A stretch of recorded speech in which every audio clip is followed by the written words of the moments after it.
La réincarnation et la métaphysique étaient pour moi qu'une simple curiosité, jusqu'à que je tombe sur un jeune homme venu me consulter pour l'aider à composer avec sa souffrance. Il se plaignait d'une douleur chronique au côté droit.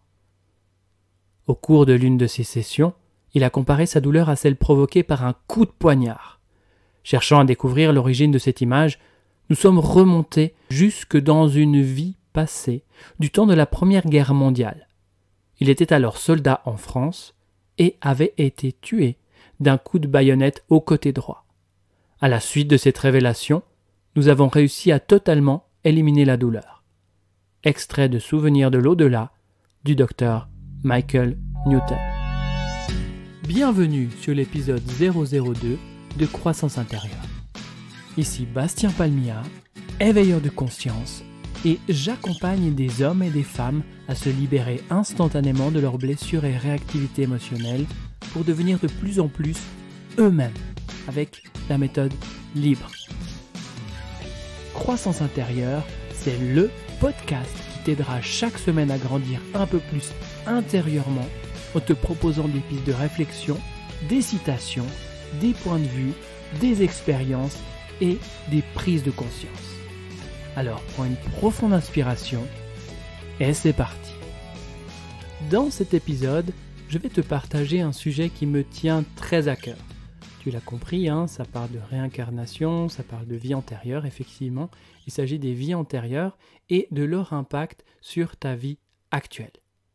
Et là, je peux entendre certaines personnes penser, oui, ça m'arrive d'entendre les gens penser parfois, eh bien, on a déjà assez de cette vie-ci, assez de problèmes dans cette vie-ci, sans devoir encore s'encombrer de vies antérieures et d'autres trucs liés à des vies antérieures. Moi, je me concentre sur ma vie présente ici, c'est ça le plus important. Ou alors d'autres qui pensent aussi, les vies passées, c'est du passé, donc il n'y a plus de raison de s'y attarder, c'est du passé. Et d'autres encore peuvent se dire, moi je ne crois pas aux vies passées, peu importe ce que tu penses du sujet, je t'invite à rester ouvert, à garder une certaine ouverture quant à l'hypothèse des vies antérieures. L'important, ce n'est pas de croire, mais de rester ouvert à cette hypothèse. Alors, tu peux certainement te demander, mais à quoi ça sert de se balader dans des vies passées ? Bon, vu qu'on dit qu'une image vaut 1000 mots, alors je vais te donner une image. C'est cadeau, ça me fait plaisir. Non, pas besoin de me remercier, je vais t'offrir de bon cœur cette image. Alors, tu peux simplement imaginer que tu te trouves dans une pièce. C'est une pièce meublée où tu peux te sentir à l'aise, confortable. Et puis à un moment donné, dans cette pièce, tu commences à entendre une sonnerie, à entendre une alarme. Alors la première chose que tu fais, c'est que tu te balades dans cette pièce en cherchant où se trouve cette alarme. Alors tu vas fouiller toute cette pièce de fond en comble et tu n'arrives pas à trouver cette alarme. Et là, à un moment donné, tu remarques la présence d'une porte que tu n'avais pas vue auparavant. Tu appuies sur le mécanisme de la porte pour qu'elle s'ouvre. Ouais, je ne sais pas pourquoi, mais les portes dans les histoires, elles grincent toujours un petit peu.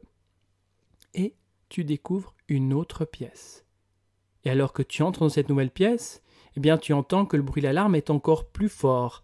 Et là, tu découvres une autre pièce encore. Et dans cette pièce, le bruit de l'alarme est tellement fort que tu dis, ça doit être ici, ça doit être ici. Et effectivement, tu vois l'alarme, tu appuies sur le bouton et l'alarme s'éteint. Voilà. Donc, cette petite image pour t'expliquer que en se concentrant sur ta vie actuelle, ici et maintenant, il y a peut-être certains blocages, certaines peurs, certaines phobies, certaines réactivités qui peuvent t'handicaper, qui peuvent être embêtantes pour toi, et que ces différentes réactivités, eh bien, tu as cherché peut-être différentes manières, trouver des solutions, de te libérer de tout ça.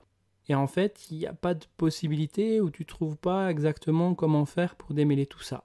Et en fait, quand tu t'ouvres à l'hypothèse des vies passées, en disant j'ai un problème dans cette vie-ci, dans cette incarnation, ici et maintenant, je souhaite le résoudre, et que la source de ce problème ne provient pas de cette vie-ci, le fait d'amener cette compréhension des vies passées, c'est un petit peu comme si tu découvrais l'existence de cette porte qui mène à un autre espace, à une autre pièce, qui te donne l'opportunité de trouver la source de ta problématique et donc d'appuyer sur l'alarme pour l'éteindre, te permettant ainsi de te libérer de ta problématique.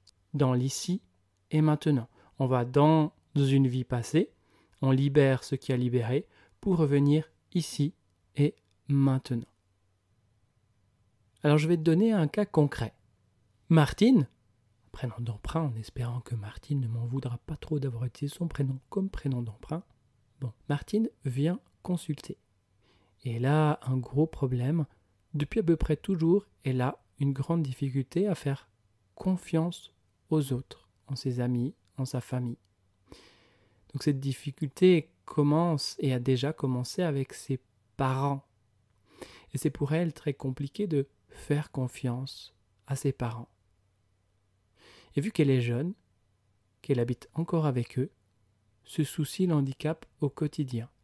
Et elle aimerait vraiment pouvoir comprendre et s'en libérer.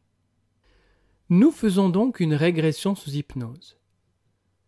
La régression, c'est une technique qui consiste à ramener une personne à un moment précis de son passé afin de lui permettre d'accéder à des informations pour que, là en l'occurrence Martine, puisse accéder à ces informations pour comprendre et libérer des blocages qui l'empêchent d'avoir confiance aux autres. Durant cette expérience, Martine passe par différentes étapes pour entrer dans un état d'hypnose profond. C'est la condition pour vivre une expérience significative au travers de ses sens à elle. Et à un moment donné, lorsque je lui ai demandé de décrire l'environnement autour d'elle, elle a commencé à me décrire un environnement particulier, un environnement qui me faisait penser à quelque chose du Moyen Âge. Et c'était une femme d'une vingtaine d'années qui était folle amoureuse de son compagnon. Mais à un moment donné, celui-ci dut partir à la guerre. Et avant de la quitter, et c'était la condition pour qu'elle le laisse partir, elle lui a demandé de lui promettre qu'il reviendrait. Alors, il a promis. Ça, oui, il a promis. Et il est parti. Et pendant de longues semaines, elle a attendu que son compagnon revienne. Mais celui-ci n'est jamais revenu. Il est mort au combat. Elle lui a fait confiance. Il lui a promis qu'il reviendrait. Et il n'est pas revenu. Elle a ressenti comme une trahison. Sa confiance a été trahie. Certainement que d'autres personnes l'auraient vécu différemment, mais pour Martine, selon sa perception du moment, son compagnon l'avait trahi. Et pour éviter de revivre la douleur, la souffrance de la trahison, son inconscient installa une nouvelle croyance en elle. Je ne peux faire confiance à personne. Je ne veux pas revivre de trahison. Dès lors, je ne fais plus confiance à personne. Ce moment fut un moment très émotionnel, ce moment où elle a pris conscience que son compagnon était mort au combat et qu'il avait trahi sa confiance. Martine revivait cette vie passée dans la peau de cette jeune femme qui venait de perdre son compagnon à la guerre.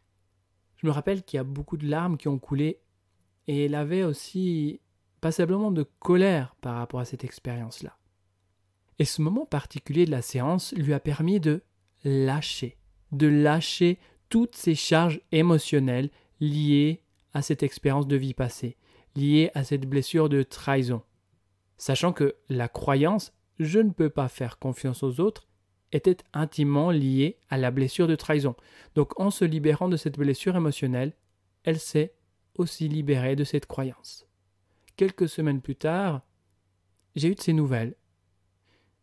Et il m'a confié que suite à la séance, il y a eu quelques jours où elle se sentait un peu déstabilisée. Et il a très vite remarqué qu'en fait, la difficulté à faire confiance à ses parents, à ses amis, avait complètement disparu. Au travers de cet exemple, donc pour désactiver l'alarme, cette alarme qui correspond à la charge émotionnelle, en l'occurrence, dans ce cas avec Martine, correspond à la blessure de trahison, il a fallu sortir de la pièce initiale, cette pièce initiale correspondant à la vie actuelle de Martine, pour aller dans une autre pièce, une vie passée. Et de cette manière-là, on a accédé à la source de cette problématique. Les émotions ont permis de relâcher toute cette charge émotionnelle. Et puis, une fois que ça a été libéré, le blocage a été complètement dissous. Donc, je ne dis pas que tous les problèmes trouvent leur source dans des vies passées, loin de là. Mais il arrive que certains blocages trouvent effectivement leur source dans différents espaces et qui peuvent correspondre à des vies passées. En résumé de cet épisode, sache que les vies passées peuvent impacter ta vie. On l'a vu, et ce, même sans le savoir. En allant à la source de ton blocage, tu peux accéder à la charge émotionnelle qui a créé ce blocage et ainsi libérer toutes les émotions et autres mémoires traumatiques pour dissoudre complètement ce blocage dans l'ici et maintenant, comme Michael Newton qui l'a fait avec son patient qui avait des douleurs au côté droit. Retour dans une vie passée et pof, la douleur a disparu en se libérant de cette charge émotionnelle associée à une vie passée. Voilà, si tu trouves de la valeur dans ce que je te partage ici, je t'invite à t'abonner sur les différentes plateformes de podcast en cherchant tout simplement croissance intérieure.